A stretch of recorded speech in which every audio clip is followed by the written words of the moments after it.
Wow, Three of Cups energy. Yay, pero ang aking attention ay nandito sa mga stars na nag-glow. Look at that. It looks like the stars are telling me to tell you guys that there will be a union with someone. Uy, sinetch ite na may union daw kayo. Alamin natin all together na. Let us.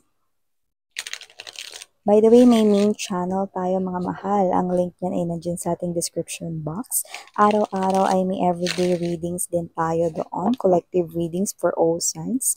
And kung hanap ninyo ay ang reading per zodiac sign, meron din tayo niyan. Every other day, weekly, and monthly. So, pwede niyo i-check out ang link ay nandiyan sa ating description box.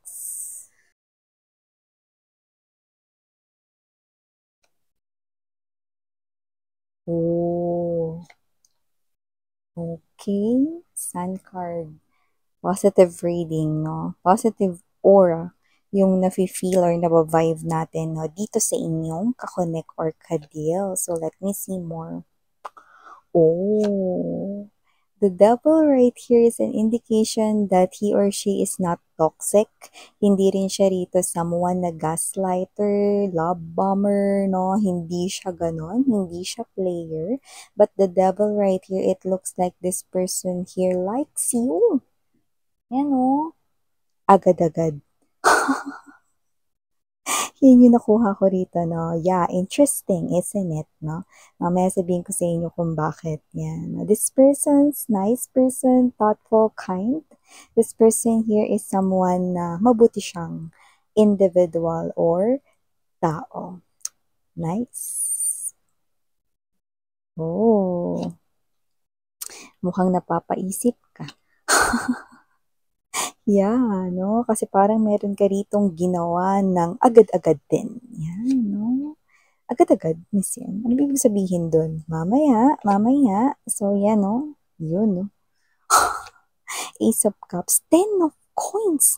Wow, see, told you, this is a very good guy, a very good person here, a very good woman. LGBTQs, of course, welcome din kayo. Mabuting tao ang kakonek mo. Bottom of the deck, Queen of Cups to the Seven of Wands energies, an indication, no, na parang kayo ito, na nafe-feel ninyo mga babes, no, na tama, no, ang inyo rito, no, na nararamdaman sa inyo ritong kakonek. You feel like he or she is the one with the Queen of Cups energy, no, your intuition is running high.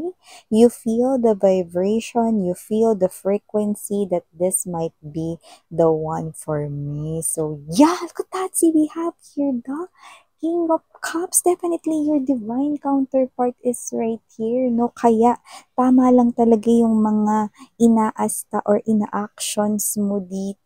Wow! See, look at that. We have the Queen of Cups, the King of Cups, the Queen, and the King of Hearts. Wow! So, definitely, kung sino man tong kakonek mo, no, kalimutan nyo na yung agad-agad na yan. Kung meron man kayo ritong nagawa na mabilisan agad-agad or so sudden, okay lang yan kasi lumalabas naman pala siya ritong siya ang iyong the one. See? Kaya okay na yan, no? Palampasin na natin yan.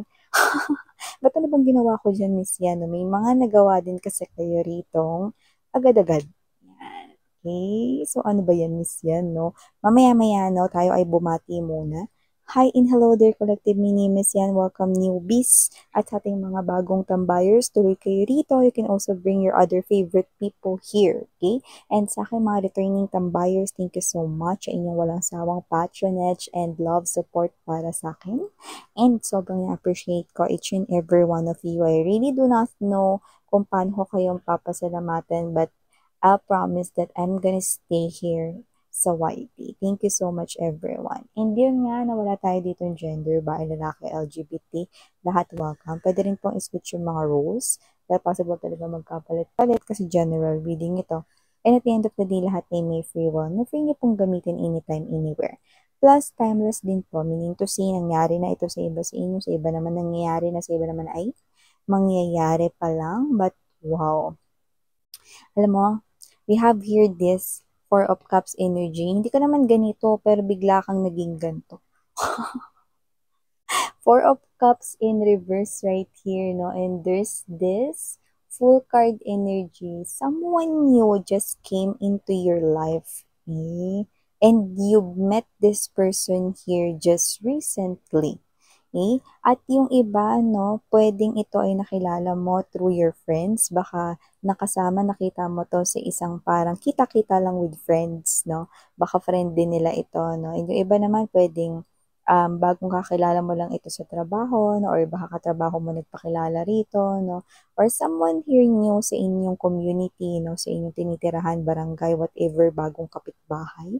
Name it, no? Someone here is meron ditong nagpakilala agad sa inyo nung unang beses na makita niya kayo, no? And you are not the type of person na binibigay ang iyong numero, no? But I'm seeing you just right now exchanging numbers with this person here. And if that is not number to others of you, no, this is a social media platform like Facebook, exchanging social media. Anong Facebook mo? Yan. Or anong ano mo, Instagram mo? Yan. No? Follow kita. Send ako ng DM sa'yo. Yan. No? So, for some reason, hindi ka naman yung agad-agad rito nagbibigay ng number mo or hindi ka nakakagad nagsasabi rito ng pangalan mo sa Facebook or whatever, no? Pero, it looks like there's magic into that person, no? Nung nagsabi at nagpakilala siya sa'yo ng, "Hi, ako nga pala si King of Cups." Yan, no? Wala tayo ditong gender, ha? Okay? So, may nagpakilala sa'yo rito, no? And this is you, no? Walang ano-ano mga babes, no? Kung kayo ito na parang meron kayo ritong automatic or instant change face kapag may nagpapakilala. Paano change face, miss yan? Kunwari, matik na yung itsura mo pag may nagpapakilala, no? Yung itsura mo is automatic na nagiging suplada. Poker face or suplado. Yan, no? Parang ganun. Or ikaw to na parang, bahala ka dyan, dead ma, hindi papansinin. Pero dito, no, it looks like there's something, no, after you see this person's face or after you heard his or her voice, no, hindi mo siya nagawang supladahan, supladuhan. Hindi mo siya nagawang i-ignore dito, no, but this is you. Hi! Hi, ako nga pala si Queen of Cups, yan o, pabebe. So, iba dito mga babes, no? Hindi naman as in pabebeng ganun, no? Pero mukhang it looks like you feel something inside you, okay?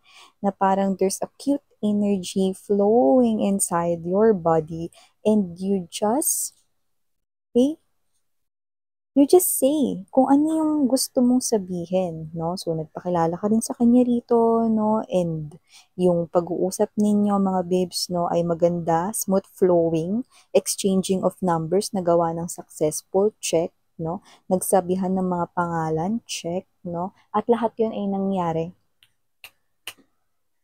in an instant. Ng mga ilang segundo pa lang mula nang makita at makilala mo siya, no? So, anong nangyari doon, no? Bakit ganun, miss yan? Hindi ako ganun, pero parang bigla ako naging ganun. Exactly, hermit right here, no? After this, hindi mo maintindihan, mysterious type of event na bigla ka na lang dito. Hindi ko alam anong ginawa nun. Baka yung guy na yun, hindi kaya membro yun ng kulto.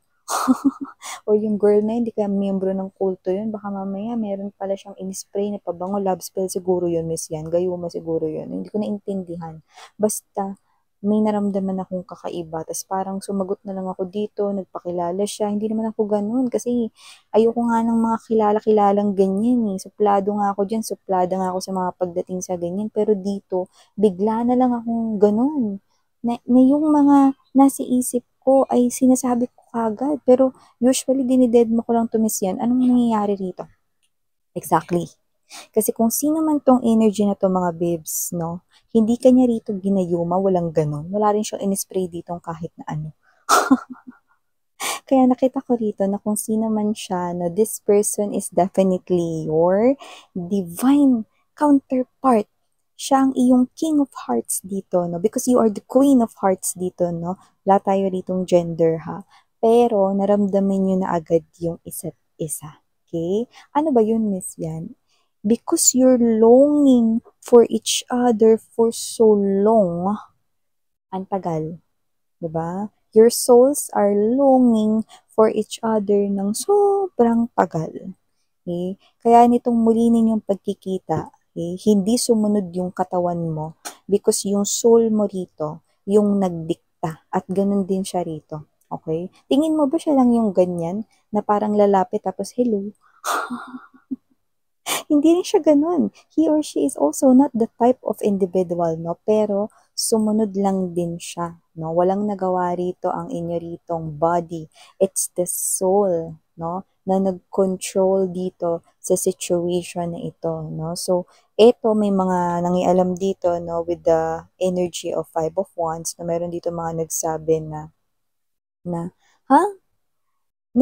Binigay mo yung number mo sa kanya? Or nagpalitan kayo ng Facebook dito? Ang bilis naman, ay nako girl, feeling ko player yan. Ay nako girl, feeling ko playboy yan. Or ay nako pre, tingin ko paglalaroan lang yun yung feelings mo. May mga ganyan sila agad-agad. Kasi nga agad-agad nangyari. It's so sudden eh. Kasi kahit kayo nagulat dito, di ba? But they're wrong, 'di ba? It's like yung sinasabi nila rito is yun yung nakapagpaisip sa inyo. Bakit ko nga ba binigay yung number ko sa kanya? Bakit ko nga ba ginawa yun? Hindi naman ako ganun ah. Ayan no, parang sinusubukan mong balikan yung mga pangyayari. Ano ba talaga nangyari ron? Yan, nakainom ba ako noon, ganyan. So, walang ganun, no? Definitely, it's that soul who interacts dito. Okay? Panoorin niyo yung reading natin kahapon, no?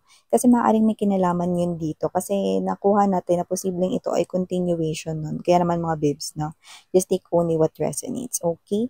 And yes, no? Nakita ko dito that with the Ace of Cups energy, this new love ay ang magiging family mo. You know? Ten of Coins. And this is not just a family right here. This person will love you, your children to be in the future. At kung may anak ka na, no, okay, yan ay ituturing rin niyang parang kanya, no, and you will be blended family right here. Not nakikita ko rito na kung sino man tong tao na to, no, mamahalin ka niya rito at ibibigay niya ang lahat-lahat na pangangailangan mo. Okay? Hindi ka lang dito magiging masagana sa pagmamahal, kundi magiging masagana rin dito ang iyong buhay. Wow! At, okay, etong energy na to, no, una pa lang naramdaman mo na gusto mong i-keep itong person na to sa iyong life. Four of Coins energy. And with this Eight of Wands right here, hindi mo pinagsisisihan, no? Mas lalo na kapag nagkaroon na kayo rito ng interaction, mas lalo mong hindi pagsisisihan na binigay mo dito agad, no? Ang iyo ritong numero, ang social media mo or nag-give in ka kagad dito sa situation na to. Okay? So, nakita ko dito mga babes, no, that this is a normal reaction na pagtatagpo, no, ng dalawang souls, no, na nag-long for each other. So, kasi naman itong mga energies na to, no, this is something here na very rare, okay, because hindi lahat na-feel nila agad yun, no. So, kung ganito, no, ang inyong na-feel, at kung ganito ang situation ninyo, then this is a clear evidence, no, that your souls ay, excuse me, yan, that your souls ay matagal na parang nakatay. Okay. So, parang, alam niyo nakatay, no? Parang nakatali, no? Dun sa parang energy na marami kayong mga pinagdaanan, no? Wherein, nagkaroon ng parang matagal na parang pagtatagpo, no? Bago kayo uling magkita. Okay? So, kung sino-sino man yung mga makaka-resonate dito, nakita ko dito na eto na yung time ng inyo ritong pagtatagpo. Divine timing is right now and you are about to see again, no, your king or queen of cups, no, in this lifetime. time. Okay. So, wow, definitely, kung ano man tong bagay na to, no, ito ay isang klase, no, ng pag-ibig na muli ulit mabubuhay, no? So, yeah, it's true, no? Para natin tong pwedeng ihalin tulad doon sa red string, no? Na nakatali sa magkabilang dulo ng inyong daliri, no? Dahil siya ang dulo nito at ang dulo ng kanya ay sa iyo. So yeah, ito yung mga messages right here for you guys. I'm seeing only one number right here. It's number 8. Okay? And it signifies infinity and beyond. You will be together with this person here even after death. That's what I'm picking up. Even after death, you will be with this person here. Wow.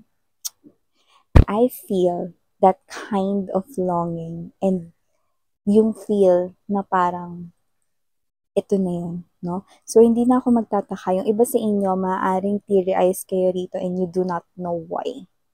Yeah, that's one clear sign. So, yeah, ito yung mga messages right here for you guys. Thank you so much again. I'm Yuriana on me. Sarang Hey, Love and Light.